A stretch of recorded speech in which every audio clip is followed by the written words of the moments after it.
Avant de partir au combat, les soldats romains ne se contentaient pas d'aiguiser leurs armes. Ils ouvraient aussi les écrits des stoïciens, comme ceux d'Épithète, car ils savaient que la plus grande bataille ne se jouerait pas face à l'ennemi, mais à l'intérieur d'eux-mêmes. Un soldat pouvait être fort, rapide et armé, mais s'il n'était pas maître de ses émotions, il devenait son propre adversaire. La peur, le doute et la colère étaient ses véritables ennemis. Alors, avant même de lever l'épée, il apprenait à affronter ce combat intérieur. Les stoïciens enseignaient que le courage n'est pas l'absence de peur, mais la capacité d'agir malgré elle. Ils rappelaient aussi que la douleur n'est pas une ennemie, c'est une compagne inévitable qu'il faut apprendre à accepter. Celui qui transforme la souffrance en force devient invincible.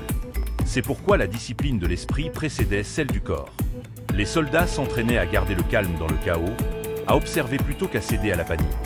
Car un guerrier qui perd son contrôle met en danger sa propre vie et celle de ses frères d'armes. Ils apprenaient aussi à distinguer ce qui dépend d'eux de ce qui leur échappe. La victoire ou la défaite, le sort du champ de bataille, parfois tout cela est hors de notre contrôle. Mais chacun reste libre de son attitude face à l'épreuve. Cette liberté intérieure était leur plus grande arme. Ainsi, face à la souffrance, ils ne reculaient pas. Chaque douleur devenait un rappel de leur endurance. Chaque silence, une démonstration de puissance.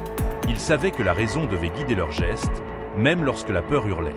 La véritable victoire n'était pas seulement d'abattre un ennemi, mais de se vaincre soi-même.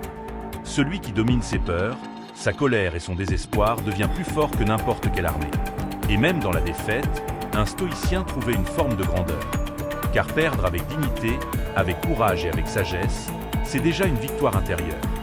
Soit je gagne, soit j'apprends, je ne perds jamais.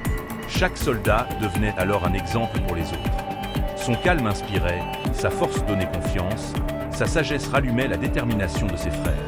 Car en fin de compte, la véritable guerre n'était pas celle menée sur les champs de bataille de Rome. La guerre la plus importante se jouait dans l'esprit de chaque homme. Et celui qui remportait cette bataille intérieure devenait, lui, réellement invincible. Si la vidéo vous a plu, aimez la vidéo et abonnez-vous. En résumé, la plus grande force est avant tout la force de pouvoir affronter son moi intérieur afin de détruire tous nos obstacles internes. L'acceptation de ses faiblesses permet de pouvoir prendre conscience de ses failles et ainsi de pouvoir s'améliorer. En reprenant cette philosophie applicable dans la vie de tous les jours, vous avez les moyens de devenir la meilleure version de vous-même, donc en somme devenir invincible. N'oubliez jamais, soit je gagne, soit j'apprends, mais je ne perds jamais.